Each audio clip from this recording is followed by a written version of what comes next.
All right, we're going to look at rational exponents and radicals. So we already, several exponent laws, but we're going to learn a new one here today.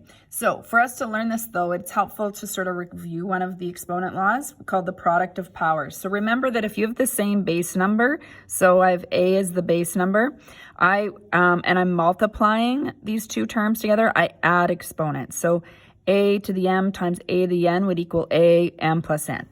So for example, if I had x squared times x cubed, this would equal x to the 5. Okay, so that's a rule exponent law that you need to know from previously, and we're going to use it lots in this chapter. All right, the new rule is this one below. Powers meaning exponents with rational exponents. Rational meaning fractions. So if I have x to the exponent m over n, I can write this as a radical. When I'm doing that, the denominator becomes the index number, the numerator becomes the exponent. Now, you can look at this two different ways. Essentially, this means the exact same thing here.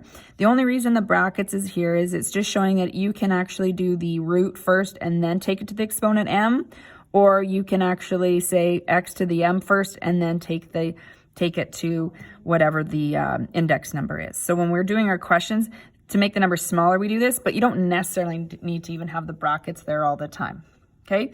Just to prove that this is a true statement, we're gonna just sort of show if I was to take the square root of 5 times the square root of 5, we talked about when you're multiplying, if the indexes are the same, then the radicals just multiply together. So that equals the square root of 25, which is 5. So that's how I would do that question. Now, I want to convert this 5 to a rational exponent. So this right now, because you don't see the exponents, this technically has an exponent of 1 here. And you don't see the index number, but technically it's 2. So according to our rule, this would be 5 to the 1/2. Remember the number here, right? M becomes the numerator. The index number becomes the denominator. So if we were to do 5 to the exponent 1/2, times 5 to the exponent 1/2, and we were to multiply these. Remember, when you multiply, you add your exponents. That's what this is about right here, adding your exponents.